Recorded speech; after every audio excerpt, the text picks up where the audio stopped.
Hi everyone, welcome to another module of this mini course on differentiation for teachers. So today we're going to be dealing with ensino infantil, right? Very young learners. We're dealing with children who are 2.5, 2 years old, 3 years old, and how we can use some aspects of differentiation to help these learners.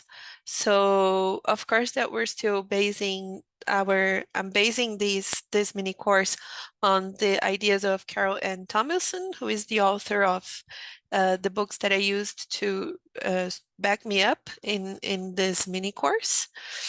And we're going to be thinking mainly of two topics. So we're going to be thinking about social emotional needs of very young learners, and we're going to be reflecting also about sources of input.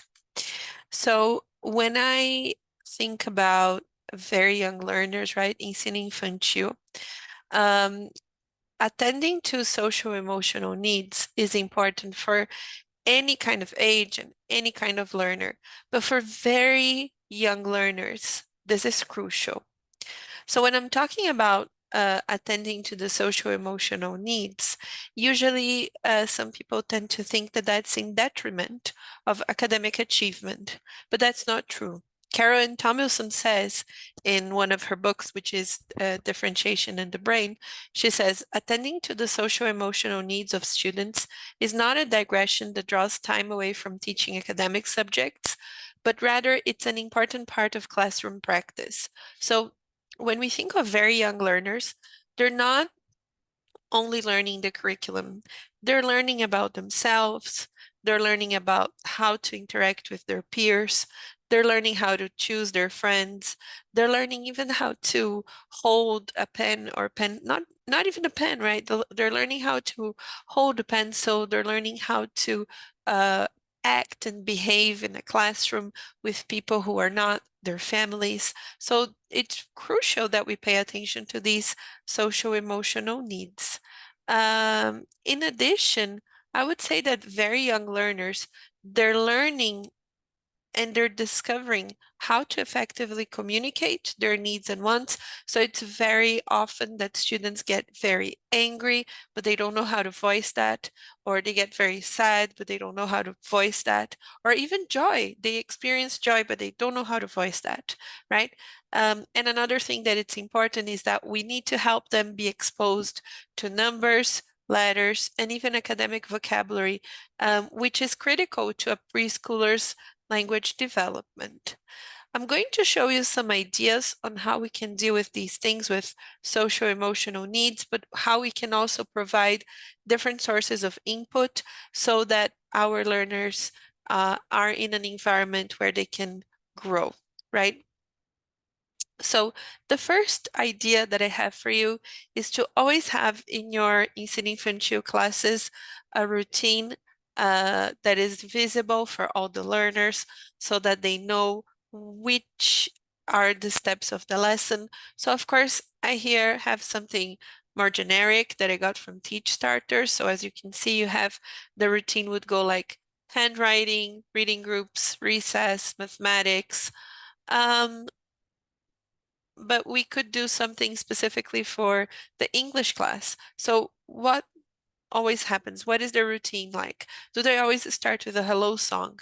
In this hello song, do they have to sit down in a circle and then listen to the song and sing? So you can have the first stage with a picture of children sitting down.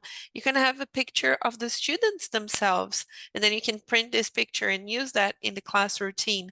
Or you can just choose a picture from the internet that represent the students sitting down in a circle listening to a song, and then other pictures that represent the other stages of the lesson. I also like this idea of having the equipment that students are going to need. So are they going to need pencils? Are they going to need scissors?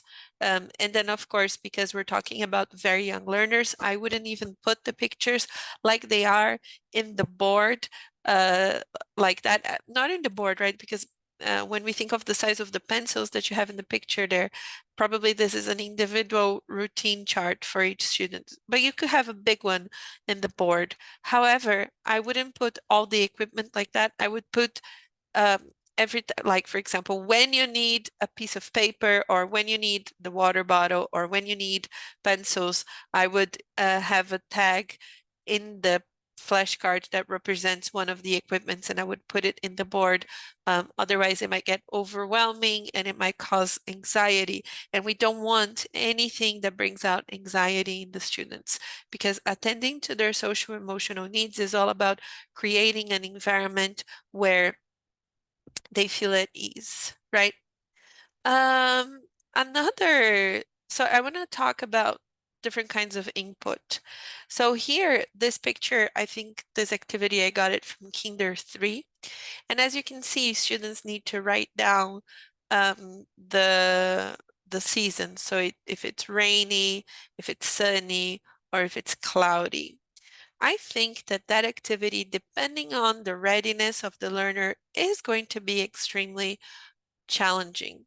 So I think we need to think of different kinds of input that we can provide our learners for them to be able to perform that task. For example, if you're dealing with children who are still pre uh, alphabetized, so they still are in the process of becoming literate. You could bring some kind of synesthetic material like this one. So as you can see from this picture, you have the letter D and the student is trying to trace with his finger the letter D in the synesthetic sand. But this could be flour, it could be any kind of material where you run your fingers through it and you leave a mark. So by providing different kinds of input, I feel that we cater for students that are in different stages of readiness in terms of writing, because writing for young children is sort of a source of anxiety. So this is something very challenging for them. So I would either give them a different medium in which to write. So not only a piece of paper and a pen or a pencil, and they have to write rainy, but you could bring synesthetic sand, or you can bring flour and they trace it with their fingers. You can bring the letters, you know, those games where you have the plastic letters. So instead of writing rainy, they can put it together with plastic letters because that would be more um more kinesthetic, really. They have to do something with the material instead of just because even holding the pencil for some children might be anxiety inducing. And in this point, I feel that it's more important that they recognize, for example, that rainy starts with an R, or that we have the sound of r, rainy, and they associate with the letter instead of just making them hold the pencil and like they'll have to struggle in order to write. So you have two options there. And last but not least, I really like, I think this is from the portfolio from Kinder 3. So students would have to um, color the animals and put them in their portfolio.